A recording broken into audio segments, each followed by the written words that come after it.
नमस्कार बच्चों, आज हम 9वीं कक्षा में सीखेंगे पाठ नंबर 2 जिसका नाम है न्याय मंत्री। न्याय मंत्री पाठ के लेखक हैं श्री सुदर्शन जी। आइए सुदर्शन जी का परिचय प्राप्त करें। तो सुदर्शन जी का मूल नाम बद्रीनाथ था। उनका जन्म 1896 ईस्वी सन में पंजाब राज्य के सियालकोट नामक स्थान में हुआ था। बचपन से ही आपने कहानियाँ लिखना प्रारंभ कर दिया था। उनकी प्रमुख रचनाएं इस तरह हैं: पुष्पलता, सुप्रभात, परिवर्तन, पनघट, नगीना आदि। ये इनके कहानी संग्रह हैं। इनका एक उपन्यास भी है जिसका नाम है भागवंती। तो आइए यहाँ पर दी गई कहानी, जिसके अंदर सम्राट अशोक अपने मंत्री की खोज में जाते हैं और शिशुपाल से उनकी मुलाकात होती है। शिशुपाल के अंदर क्या वो अपने न्यायी मंत्री को देख पाते हैं कि नहीं, आइए देखें कहानी में। पाठ की शुरुआत करें। संध्या का समय था। चारों ओर अंधकार फैल चुका था। ऐसे में किसी ने बाहर से घर का दरवाजा खटखटाया। कौन है? ब्राह्मण शिशुपाल ने थोड़ा सा दरवाजा खोलते हुए पूछा। एक परदेसी, बाहर से आवाज आई। क्या मुझे रात काटने के लिए स्थान मिलेगा? जैसे ही शिशुपाल ने पूरा दरवाजा खोला, उसके सामने एक नवयुवक खड़ा था। उन्होंने मुस्कुराकर कहा, यह मेरा सौभाग्य है। अतिथि के चरणों से यह घर पवित्र हो जाएगा। आइए पधारिए। यहाँ पर जो शिशुपाल है वो ब्राह्मण धर्म का पालन करता है। जाति से वह ब्राह्मण है और उसके घर पर अगर कोई व्यक्ति अतिथि बनकर आता है तो वह अपना सौभाग्य मानता है।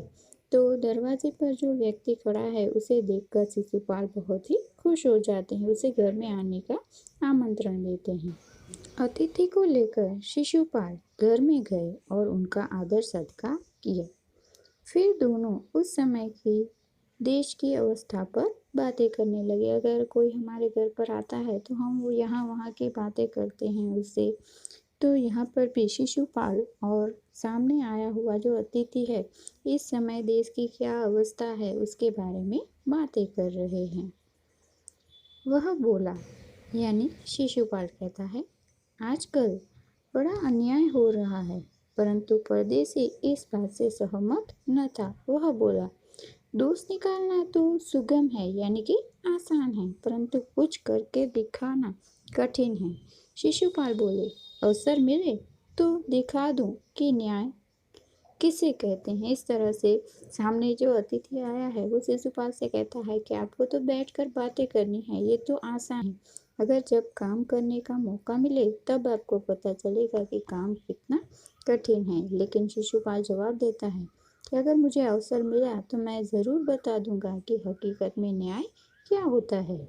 सामने से अतिथि ने कहा, तो आप अवसर चाहते हैं? हाँ, अवसर चाहता हूँ। फिर कोई अन्याय नहीं होगा? बिल्कुल नहीं, शिशुपाल ने जवाब दिया।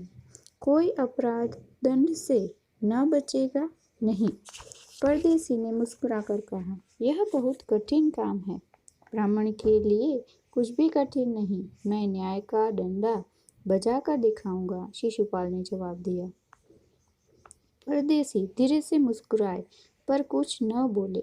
फिर कुछ देर बाद वे सो गए। सुबह उठकर परदेसी ने शिशुपाल को धन्यवाद देकर उनसे विदा ली। कुछ दिनों बाद शिशुपाल के घर कुछ सिपाही आए और उन्हें दरबार में चलने के लिए कहा। शिशुपाल सहम गए। वे इसे समझ नहीं सके।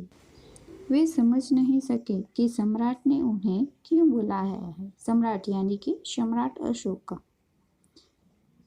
कहीं उस परदेसी ने तो सम्राट से झूठी सच्ची शिकायत नहीं कर दी। दरबार में पहुंचकर शिशुपाल का कलेजा धड़कने लगा जब उन्होंने देखा कि परदेसी सम्राट अशोक हैं।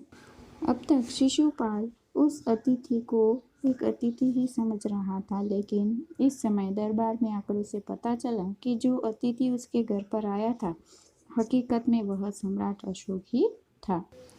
सम्राट बोले, ब्राह्मण देवता, मैं आपको न्याय का अवसर देना चाहता हूँ। आप तैयार हैं? पहले तो शिशुपाल घबराए, फिर बोले, यदि सम्राट की यही इच्छा है तो मैं तैयार हूँ। यानी कि पुरानी बातें सम्राट याद दिलाते हैं कि मैं जब आपके घर पर आया था, आप कह रहे थे कि आप ज़रूर न्याय करेंगे, तो आज आपको ऐसा अवसर मिल रहा है, तो क्या आप इस कार्य के लिए तैयार हैं? शिशुपाल तैयार हो जाते हैं। बहुत ठीक, कल से आप न्याय मंत्री हुए, सम्राट ने कहा और अपने हाथ से अंगूठी उतारकर शिशुपाल को पहना दी। यह सम्राट अशोक की राजमुद्रा थी। अब शिशुपाल न्याय मंत्री थे। उन्होंने राज्य की समूची व्यवस्था यानी सारी व्यवस्था करना आरंभ कर दिया। उनके सुप्रबंध से राज्य में पूरी तरह शांति रहने लगी। किसी को किसी प्रकार का भय नहीं था। लोग दरवाजे तक खुले छोड़ जाते थे। चोर चारों तरफ न्याय मंत्री के सुप्रबंध और न्याय की धूम मची हुई थी। चारों तरफ लोग सुखी थे, संपन्न थे। किसी को किसी वस्तु का, चोर का डर नहीं था। यहाँ तक कि वो रात को दरवाज़ा भी खुला छोड़ सकते थे। उन्हें किसी बात का डर न था। ऐसा न्यायप्रिय कार्य और प्रबंध अब सम्राट अशोक के राज्य में फैल गया है, शिशुपाल के कारण। लगभग 1 महीने बाद किसी ने रात में एक पहरेदार की हत्या कर दी। सुबह होते ही यह बात चारों तरफ फैल गई। लोग बड़े हैरान थे। शिशुपाल की तो नींद उड़ गई। उन्होंने खाना पीना छोड़कर अपराधी का पता लगाने में रात दिन एक कर दिए, क्योंकि वह न्याय मंत्री थे और इस प्रकार किसी पहरेदार की हत्या को एक बड़ा कार्य, बड़ा घिनौना अपराध मानकर उसके अपराधी की खोज में लग जाते हैं। बहुत प्रयत्न करने के बाद जब अपराधी का पता चला तो शिशुपाल के आश्चर्य का ठिकाना न रहा। स्वयं सम्राट ने उस पहरेदार की हत्या की थी। सम्राट को अपराधी घोषित करना बहुत ही कठिन काम था। अब सम्राट अशोक ने ही हत्यारे की हत्या की हो, किसी व्यक्ति की हत्या की हो, और सम्राट अशोक को वह अपराधी है ऐसे कैसे सबके सामने प्रकट किया जाए, ये बड़ी कठिन बात हो गई। शिशुपाल करे भी तो क्या करे। एक ओर वे न्याय मंत्री थे और दूसरी ओर सम्राट के सेवक, परंतु न्याय की दृष्टि से सम्राट और साधारण व्यक्ति में कोई अंतर नहीं होता। अगले दिन शिशुपाल दरबार में पहुंचे। सम्राट अशोक सिंहासन पर बैठे हुए थे। आते ही उन्होंने शिशुपाल से पूछा, अपराधी का पता चला? न्याय मंत्री ने साहसपूर्वक कहा, जी हाँ, चल गया। तो फिर उसे उपस्थित करें। न्याय मंत्री कुछ रुके, फिर अपने उच्च अधिकारी को संकेत करते हुए बोले, धनवीर, इन्हें गिरफ्तार कर लो, मैं आज्ञा देता हूँ। संकेत सम्राट अशोक की ओर था। इस प्रकार न्याय मंत्री शिशुपाल संकेत करते हैं, यानी कि इशारा करते हैं कि सम्राट को पकड़ लिया जाए, क्योंकि उन्होंने ही एक पहरेदार की हत्या की है, उन्होंने ही अपराध किया है। दरबार में निस्तब्धता यानी कि एकदम सन्नाटा छा गया।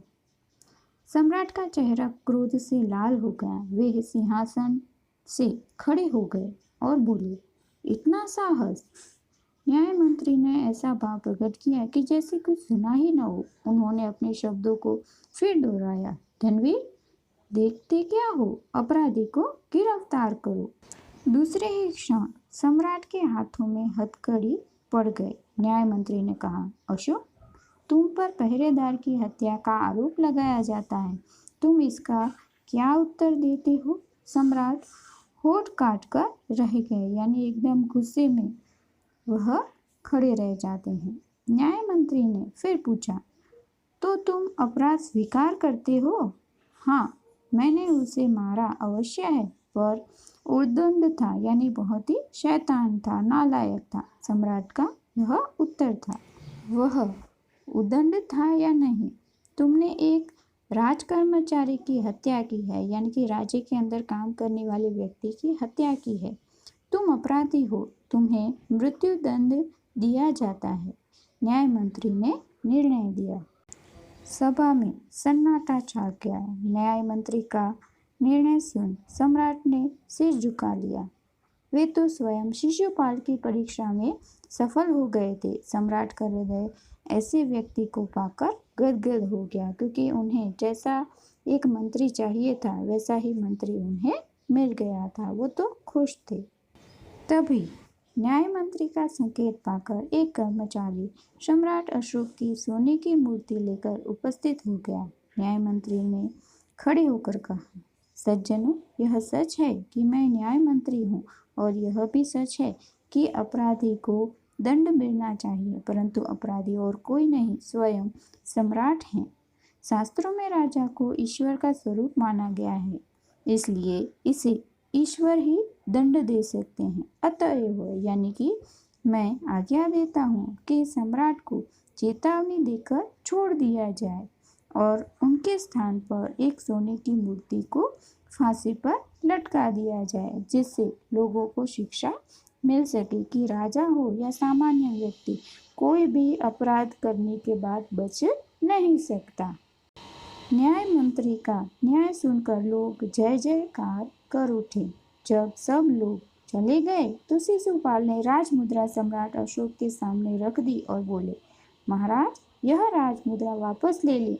मुझसे यह बोझ नहीं उठाया जाएगा, क्योंकि वह एक सच्चा आदमी था और इस तरह के कार्य वो नहीं कर पाएगा। इसलिए राजमुद्रा और अपना जो पद है वो राजा सम्राट अशोक को सौंपने के लिए आगे बढ़ता है। अशोक ने सम्मान भरी दृष्टि से उसकी ओर देखते हुए गदगद कंठ से कहा, आपने मेरी आंखें खोल दी हैं। आपका साहस प्रशंसनीय है। यह बोझ आपके अतिरिक्त और कोई नहीं उठा सकता, यानी यह कार्य आप ही कर सकते हैं। न्याय मंत्री निरुत्तर हो गए, यानी न्याय मंत्री शिशुपाल उनके सामने बोल नहीं सके और फिर से उन्हें न्याय मंत्री का पद स्वीकारना ही पड़ा। यहाँ पर लेखक श्री सुदर्शन जी बताना चाहते हैं कि न्याय राजा हो या रंक, सभी के लिए न्याय है वो एक समान होना चाहिए। धन्यवाद।